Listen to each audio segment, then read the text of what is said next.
Flarial has been updated to 1.21.50.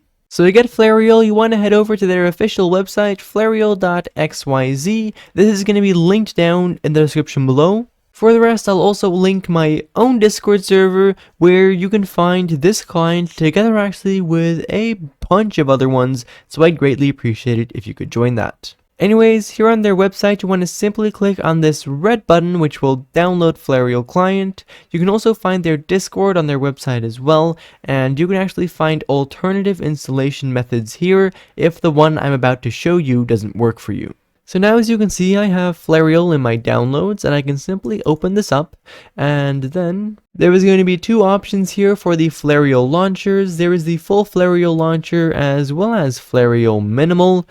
In this case, I'm going to be using the full Flarial launcher, except you can use minimal as well if you wish to do so. Anyways, we can simply double click on that, and it is going to open up. You may get this pop-up, but we can just click on run over here. So here I have Flarial Client, and as you can see, you can sign in if you want to do so, but you don't really have to.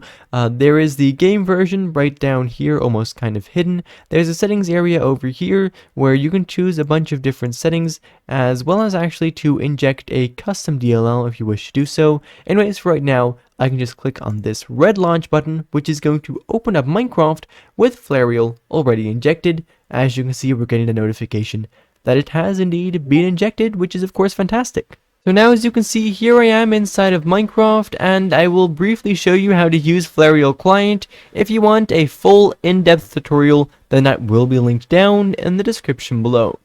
Anyways, to start using this, you might have already seen it in the notification. You can press on the K button on your keyboard, and that is going to open up this area over here. This is basically the Click GUI, and it contains all the utilities that this client has. You can click on this red button, that's going to turn it on. You can click on this red button once again, and that is actually going to turn it off. You can click on this settings cog over here, and that is going to bring you to a customization menu for that specific utility. As you can see, some of these have quite a lot of customization. For the rest, you can also head right into this settings area where you can find a bunch of general settings for the client. For the rest in this modules area, hovering over these utilities, as you can see, is going to give a description of what exactly they're going to do for you, and you can search for specific utilities if you want to right over there. Now for the rest, this Click GUI area should be pretty self-explanatory.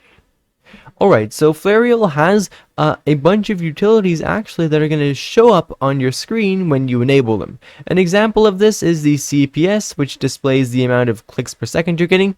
As you can see, there's a counter right here, and this FPS one too, which displays the amount of frames per second you're getting. Right, so closing out of here, these utilities are now both active and on my screen, but it obviously looks a little weird, and so you can press on K once again to open up the Click GUI area, then go to this button over here, and that is going to bring you to the HUD editor. This basically allows you to move around all the utilities that are going to be on your screen. As you can see, there is no snapping, but they do actually kind of they do kind of snap to the edge of your screen, or at least. Oh well. Anyways, this basically allows me to move this to wherever I want. Maybe I want the FPS there, and I'll have the clicks per second. Let's see if I can line that up right below that. And now I can close out of there, and as you can see, I have the frames per second as well as clicks per second counters on my screen in the location where I want them to be. For the rest, for the visual things that are going to show up on your screen, you can edit them. You can edit their visuals in their customization menus, as you can see. Anyways, for right now though, that was basically that. Thank you, of course, ever so much for watching, and I do hope to see you again in the next one. Bye-bye.